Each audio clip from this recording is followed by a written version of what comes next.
दोस्तों स्वागत है एक बार फिर आपको हमारे YouTube चैनल प्राचीन प्रकृति यात्रा में। और आज हम लखनऊ में बड़ा इमाम बाड़ा के दर्शन करने जा रहे हैं। आप देख सकते हैं यह भव्य इमारत, इसकी कलाकृति। और अभी हम खड़े हैं फूलों की मंडी में। तो दोस्तों अर्ज किया है, नज़ाकत, नफासत और तहजीब का ये शहर है।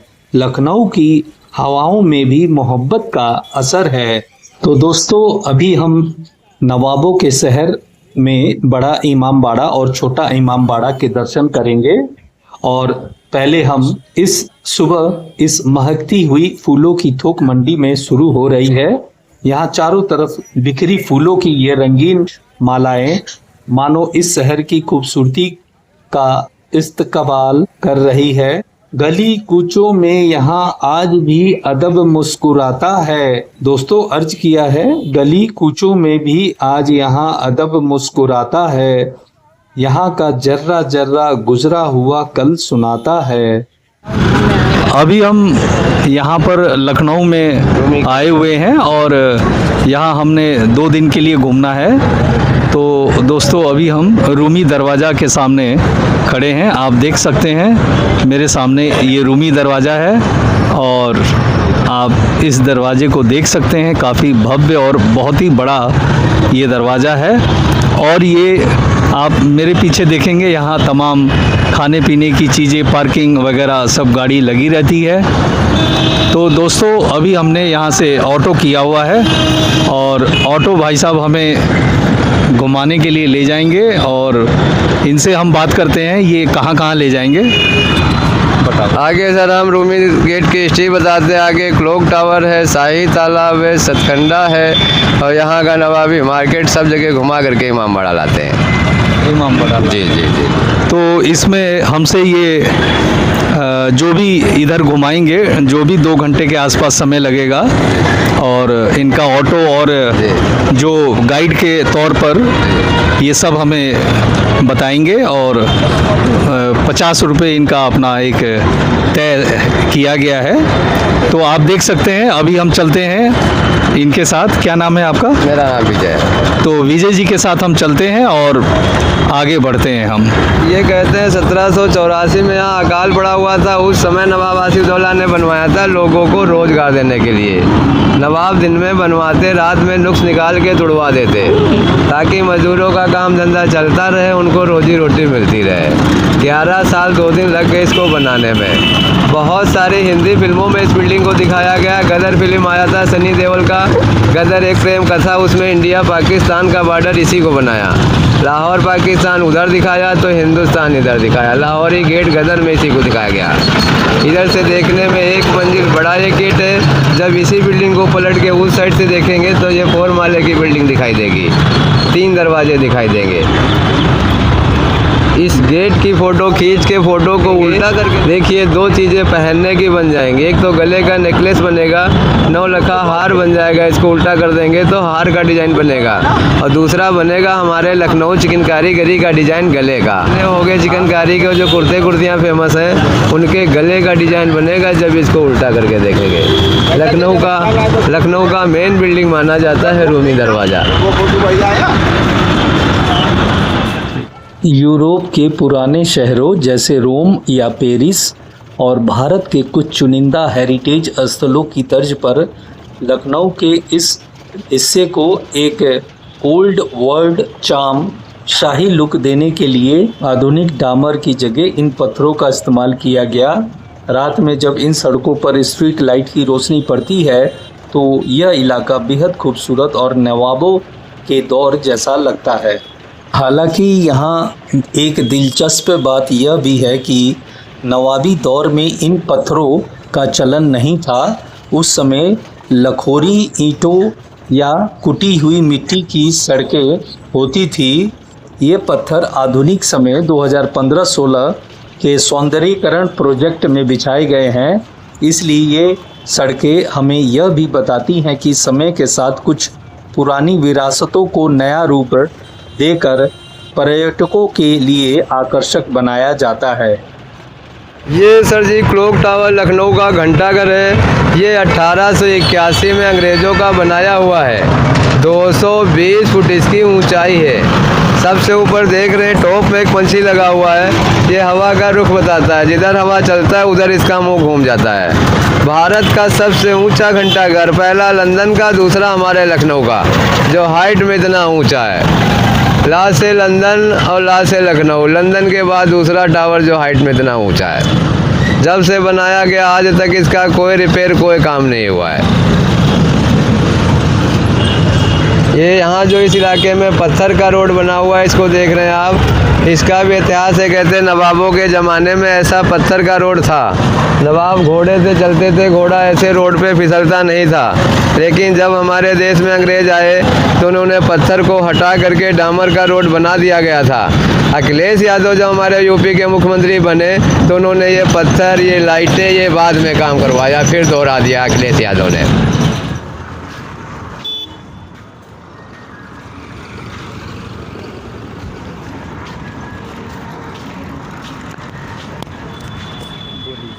ये सर जी शाही तालाब है। शाही तालाब नवाब मोहम्मद अली शाह ने बनवाया था नहाने के लिए। नवाब लोग यहाँ नहाने के लिए आते थे। गोमती नदी से इसका कनेक्शन था, उससे पानी आता था इसमें। कनेक्शन तो अब बंद हो रहा है। ये तो बरसात का पानी पानी हमेशा रहता है इसमें। लखनऊ की 3 चीज़ें ज़्यादा फेमस हैं। पहला तो घूमने के लिए इमारतों में बड़ा इमाम बाड़ा, भूल भुलैया, अभी लास्ट पॉइंट हमारा भूल भुलैया होगा। घूमने में भूल भुलैया, इमाम बाड़ा, खाने में अमीनाबाद के टुंडे कबाब, और पहनने के लिए चौक बाज़ार के चिकनकारी के कपड़े। लखनऊ कुर्ते पैजामे, कुर्तियाँ, साड़ी सूट बहुत फेमस माने जाते हैं। प्रकाश कुल्फ़ी, मलाई मक्खन, गुलाब रेवड़ी, ये चीज़ें हमारे लखनऊ की फ़ेमस हैं। ये सब पुराना लखनऊ है। नया लखनऊ गोमती नगर में है, जहाँ पे मायावती ने बहुत सारे हाथी बनाए हैं। अम्बेडकर पार्क, जन्मेश्वर मिश्र पार्क, गोमती रिवर फ्रंट, वो नया लखनऊ। ये है पुराना लखनऊ।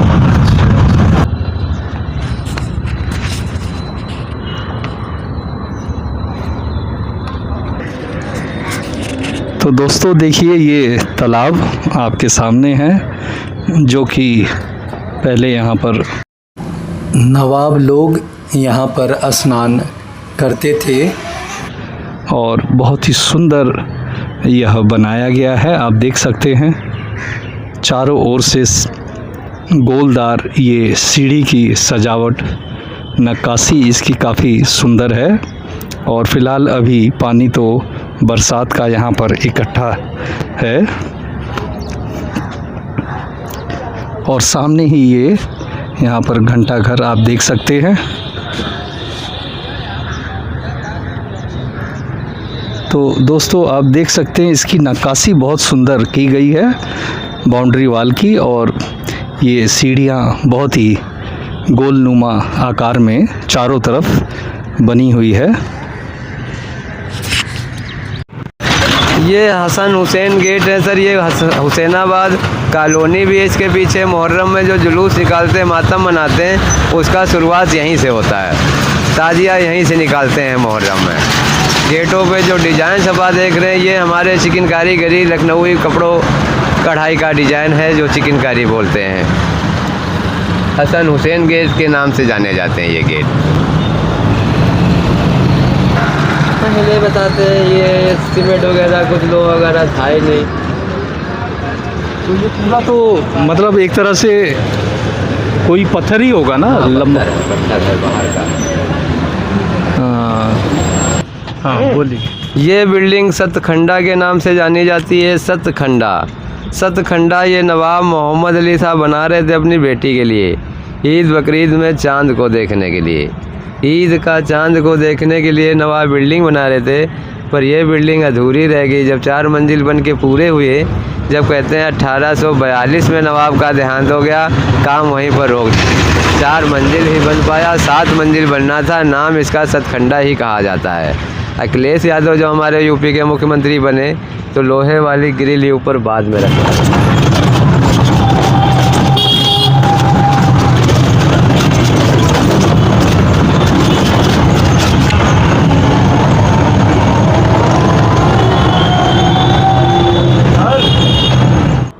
दोस्तों कहा जाता है एक शायरा अंदाज में मैं आपको बताता हूँ। सदियाँ गुजर गई मगर ओज कम नहीं हुआ, सदियाँ गुजर गई मगर ओज कम नहीं हुआ, तारीख के पन्नों में इसका वजूद कम नहीं हुआ। ये शान ए अवध है इसे अदब से देखिए, ये शान ए अवध है इसे अदब से देखिए, ये रूमी दरवाज़ा है जो कभी खम नहीं हुआ, खम नहीं हुआ। दोस्तों, जब आप लखनऊ आएँ तो आप रूमी दरवाज़ा के दर्शन अवश्य करेंगे। वाकई में इसकी कारीगरी बहुत उच्च क्वालिटी की है। दोस्तों, अभी हम चलते हैं लखनऊ के बड़ा इमाम बाड़ा, जिसे आसफ़ी इमाम बाड़ा भी कहा जाता है, का इतिहास बेहद दिलचस्प और मानवता की एक खूबसूरत मिसाल है। इस भव्य इमारत को अवध के चौथे नवाब आसफ उद दौला ने बनवाया था। ये जो आप बिल्डिंग देख रहे हैं, ये बड़ा इमाम बाड़ा के मुख्य बाहरी गेट के ठीक सामने ऐतिहासिक इमारत दिखाई देती है। इसे नौबत खाना या शाही ढ्योड़ी कहा जाता है। चूँकि यह बहुत विशाल और किले जैसी दिखती है, इसलिए लोग अक्सर इसे किला समझ लेते हैं, लेकिन मूल रूप से यह बड़ा इमाम बाड़ा परिसर का ही मुख्य हिस्सा है। पुराने जमाने में यह राजा नवाबों के महल या धार्मिक स्थलों के प्रवेश द्वार पर बनाई जाने वाली एक विशेष इमारत होती थी। बड़े इमाम बाड़े का निर्माण नवाब आशफ उद दौला ने साल 1780 से 1784 के बीच शुरू करवाया था। इसके मुख्य वास्तुकार आर्किटेक्ट दिल्ली के प्रसिद्ध किफ़ायत उल्लाह थे। इस भवन के पीछे बताया जाता है भावुक कहानी है। सन 1780 के दशक में अवध, लखनऊ और आसपास के क्षेत्र में एक भयानक अकाल पड़ा। लोग दाने दाने के मोहताज हो गए। नवाब आशफ उद दौला अपनी प्रजा की मदद करना चाहते थे, लेकिन वे उन्हें मुफ्त में अनाज या पैसा देकर उनका आत्मसम्मान ठेस नहीं पहुंचाना चाहते थे। नवाब ने प्रजा को सम्मान से जीने का मौका देने के लिए एक विशाल रोजगार कार्यक्रम के तहत इस भव्य इमाम बाड़े का निर्माण करवाया, ताकि लोगों को काम के बदले अनाज और पैसा मिल सके।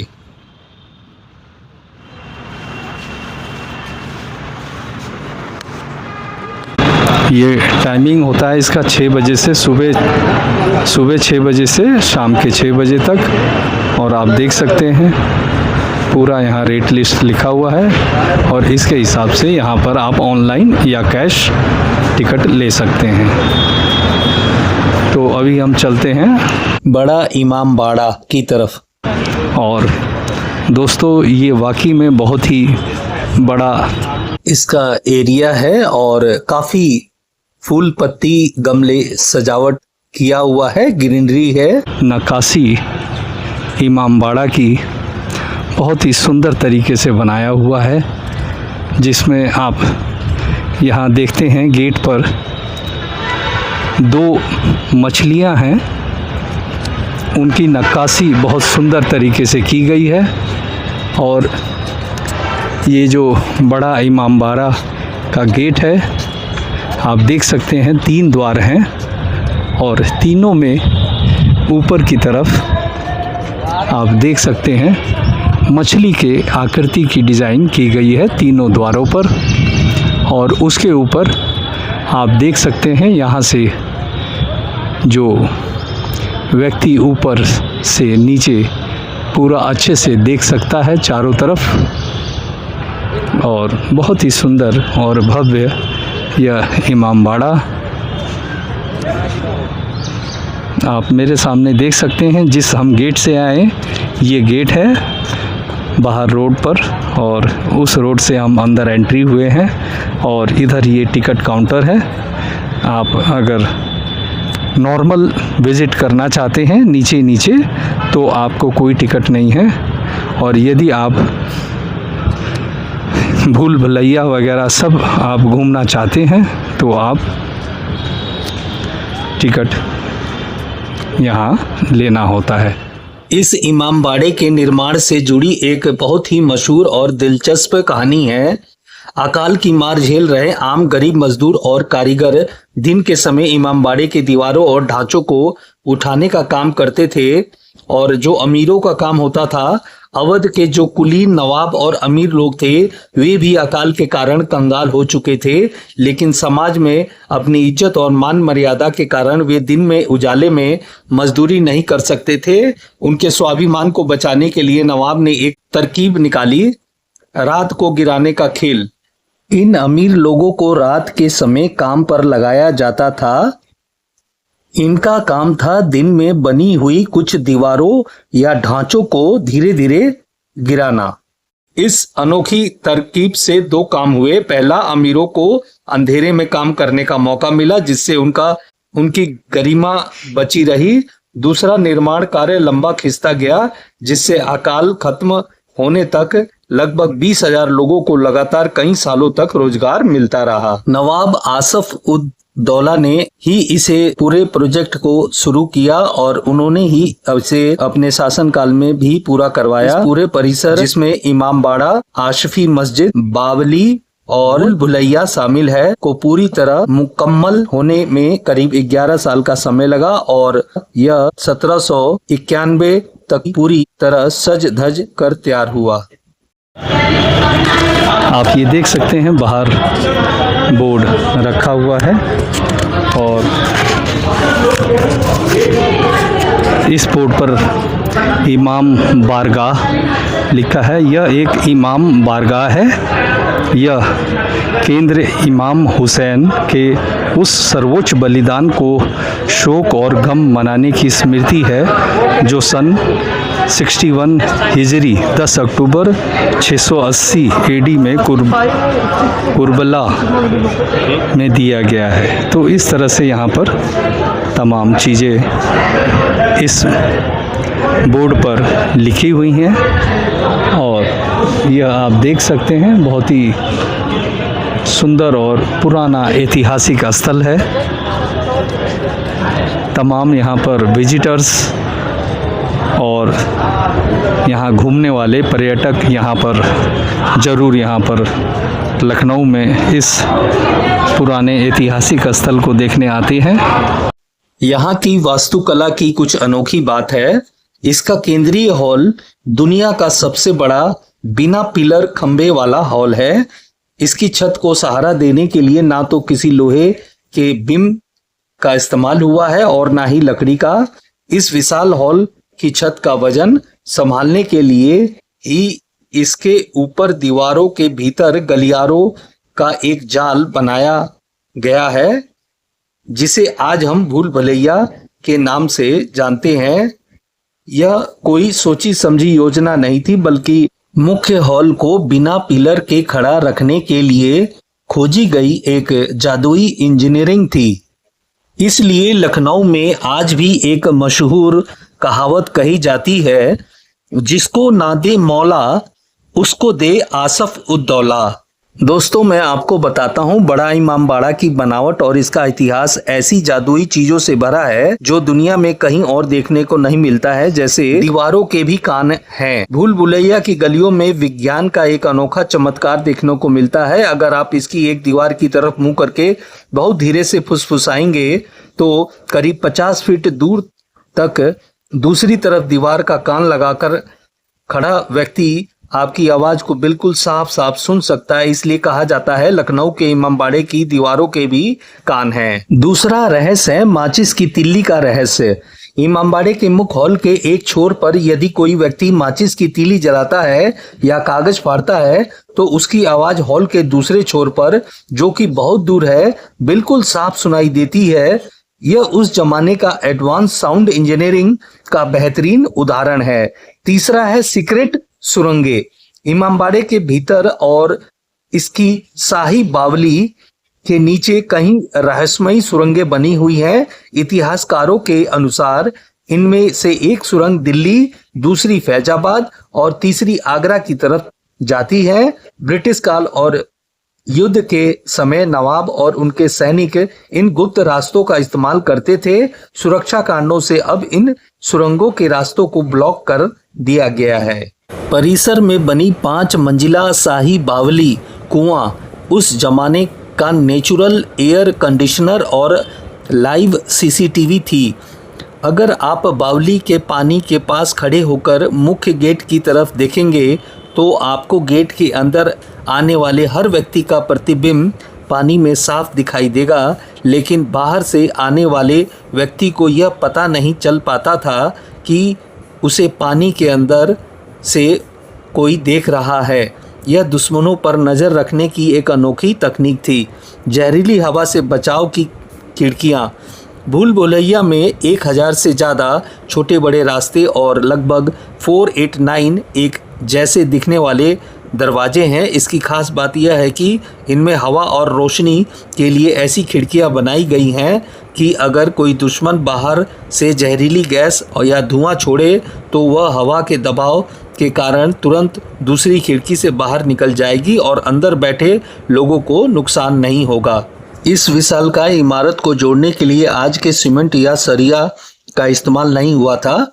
इसे बनाने के लिए लखोरी ईंटों के साथ उड़द की दाल, चूना, गोंद, बेल का गुदा, राब, गुड़ का सिरा और घी जैसे चीजों को मिलाकर एक खास तरह का मसाला गारा तैयार किया गया था, जो सदियों के बाद आज भी चट्टान की तरह मजबूत खड़ा है। पहली बार आए हैं। ये लखनऊ में इमामबाड़ा है जो कि पुरखों का बनाया हुआ है, बहुत पहले का बनाया हुआ है। यहाँ की सुंदरता इतनी अच्छी है कि आप भी आइए एक बार। देखने के बाद आपको भी ऐसा लगेगा कि हाँ पहले ज़माने में भी कुछ हुआ करता था, जो कि आज के हमारे पीढ़ियों को कुछ ऐसी यादगार चीज़ें हैं कि जो देखने के बाद लगेगा कि हाँ मतलब कुछ अच्छा है। आप भी आइए एक बार देखने के लिए। लखनऊ में है ये चीज़, ठीक है। यहाँ घूमने के लिए बहुत अच्छी अच्छी चीज़ें हैं आपको, जो कि भावुक चीज़ें हैं। देखने के बाद आपको एक सीख भी मिलेगी अपने पीढ़ियों से, अपने पुरखों से, ठीक है। तो दोस्तों अंदर वीडियो बनाना अलाउ नहीं है और ना ही भूल भुलैया का कोई भी अंदर का सीन हम ले सकते हैं। तो ये था दोस्तों लखनऊ का वो शाहकार जिसे दुनिया बड़ा इमामबाड़ा कहती है। यह इमारत सिर्फ एक खूबसूरत ढांचा नहीं बल्कि रहस्यों का एक ऐसा समुंदर है जो आज के विज्ञान को भी हैरान कर देता है। तो दोस्तों आशा करता हूँ हमारे द्वारा जो दी गई सभी जानकारी आपको अच्छी लगी होगी। तो वीडियो को कृपया लाइक करें, शेयर करें, कमेंट करें और आप लोगों को जय हिंद।